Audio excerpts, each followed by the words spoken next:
మన ప్రభువును ప్రియరక్షకుడైన యేసుక్రీస్తు నామమునకే మహిమా ఘనత ప్రభావములు కలుగును గాక.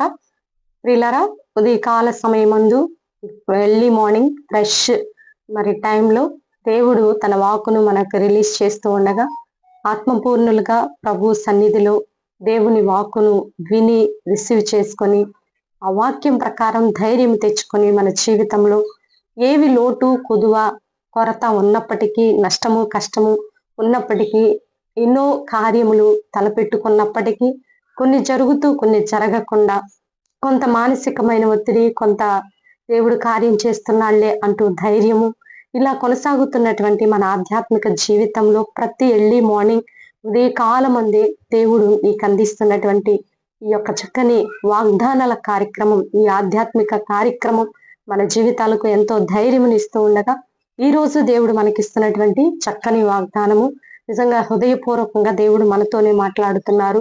ఆయన యొక్క హృదయ స్పందన, హృదయ ఆలోచనలు, దేవుని యొక్క ప్రణాళికలు మనకు తెలియచేస్తూ ఉండగా, నీ పట్ల నా పట్ల దేవునికి ఉన్నటువంటి ఉద్దేశములు తెలియచేయుచుండగా విందాం. దేవుని మాటను రిసీవ్ చేసుకుందాం, గౌరవిద్దాం, ఆచరిద్దాం, బలపడదాం, దైవ దీవెనలు పొందుకునే వారిగా ఉందామని ప్రభు నామములో మనవి చేస్తూ, అవిధేయులుగా జీవించటం ద్వారా నష్టమేనండి. దేవునికి విధేయులమైనట్లయితే, దేవుని మాటకు ఒబే అయినట్లయితే మన జీవితాల్లో ఖచ్చితంగా అద్భుతం చూస్తామని ప్రభు నామములో మనవి చేస్తూ, ఈ రోజు దేవుడు మనకిస్తున్నటువంటి చక్కని వాగ్దానము లేవియాకాండం 26వ అధ్యాయము మొదటి నుంచి కూడా కొన్ని కండిషన్స్ అనేవి ఇవ్వబడినవి. అయితే 2వ వచనంలో ఇలా రాయబడి ఉన్నది. చివరి లైన్ చూద్దాం. నేను యెహోవాను అని దేవుడే మాట్లాడుతున్నాడు. పైన వచనాల్లో కొన్ని కండిషన్స్ ఉన్నాయి. ఆ మాట నాకు చాలా మంచిగా అనిపించిందండి. నేను యెహోవాను అంటే దేవుడే నీతో మాట్లాడుతున్నాడు. ఏమి మాట్లాడుతున్నాడో చూడండి. మీరు నా కట్టడలను బట్టి నడుచుకొని, నా ఆజ్ఞలను ఆచరించి వాటిని అనుసరించి ప్రవర్తించిన ఎడల మీ వర్షాకాలంలో మీకు వర్షం ఇచ్చేదను, మీ భూ పంటలనిచ్చేదను, మీ పొలముల చెట్లు ఫలించును, మీ ద్రాక్ష పండ్లు కాలం వరకు మీరు నూర్పు సాగుచుండును, మీరు తృప్తిగా భుజించి మీ దేశములో నిబ్బరముగా నివసించెదరు, మీ దేశమునకు మీరు క్షేమము కలుగచేయును, మీ దేశమునకు క్షేమమును కలుగచేయును. అంటే దేవుడిచ్చినటువంటి ఆజ్ఞలను, కట్టడాలను, ఆ విధులను మనం గైకొన్నట్లయితే, ఆ విధులేంటి, ఆ కట్టడలేంటి అని పైన వచనంలో ఇవ్వబడినాయి. మనం ఫాలో అవుతున్నట్లయితే దేవుని ఆజ్ఞలను, కట్టడాలను, దేవుని చిత్తములో మనం నడుచుకుంటున్నప్పుడు ఎన్ని వాగ్దానాలు చూడండి. తగిన వర్షమును కలుగ చేస్తానంటున్నాడు. మీ భూ పంటలకు కావలసినటువంటి ఫలమును నేను ఇస్తానంటున్నాడు.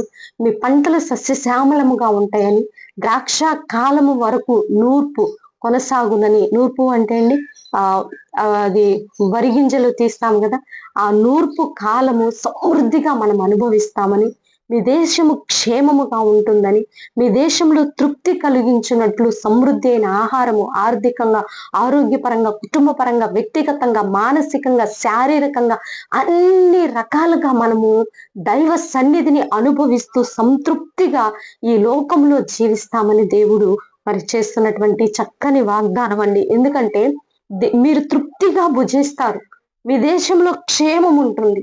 నువ్వు పైన ఇచ్చినటువంటి కండిషన్స్ అన్ని ఒకసారి చదవాలి. నేను యెహోవాను అని దేవుడే మనతో మాట్లాడుతున్నాడు. ఎందుకంటే గ్రహింపు కలిగి, జ్ఞానము కలిగి, దేవుని వాక్కును మనం గట్టిగా పట్టుకొనగలిగినట్లయితే ఆశీర్వాదాలన్నీ మనవి.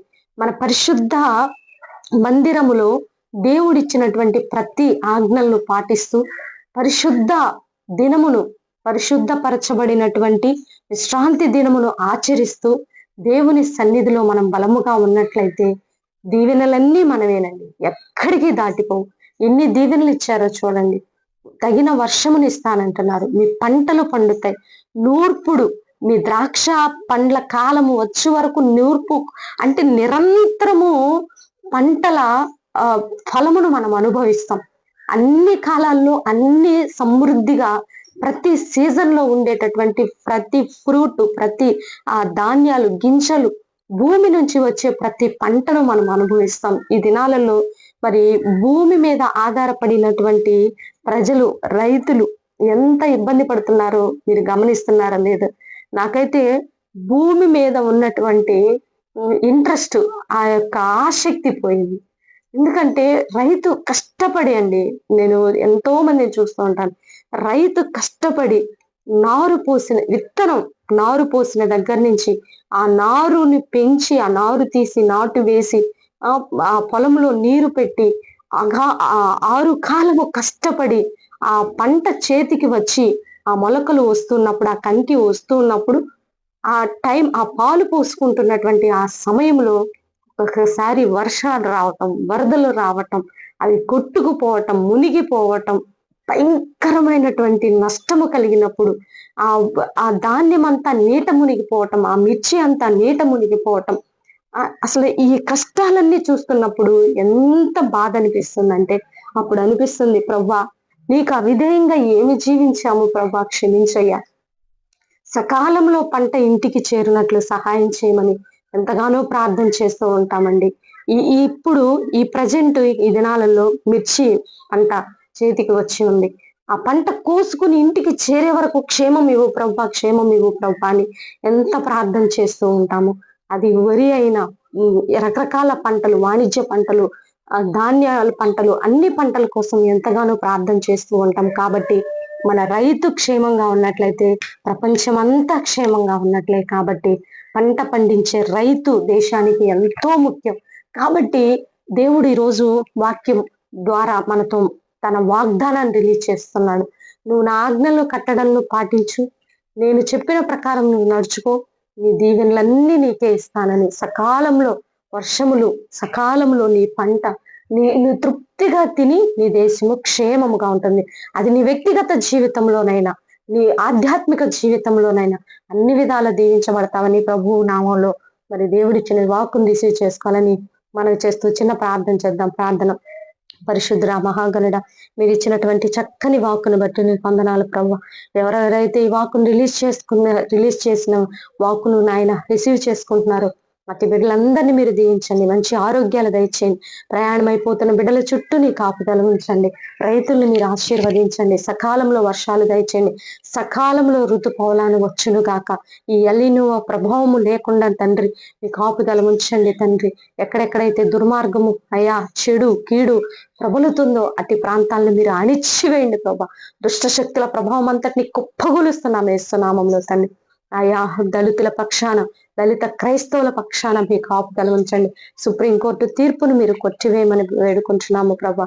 సేవకులందరి చుట్టూ మీ కాపుదల ఉంచి ఈ దిన దేవుళ్ళతో నింపి నీకే మహిమ, ఘనత, ప్రభావములు తెచ్చుకోనమని యేసయ్య అతి పరిశుద్ధమైన ఉన్నతమైన నామం అడిగి వేడుకొని పొందుకొని ఉన్నాము తండ్రి. ఆమేన్, ఆమేన్. ప్రియులారా, ఈ వీడియో మీకు నచ్చినట్లయితే లైక్ చేయండి. దేవుని యొక్క మహాకృప మనకి తోడుగా ఉండి నడిపించిన గాక. God bless you. Praise you.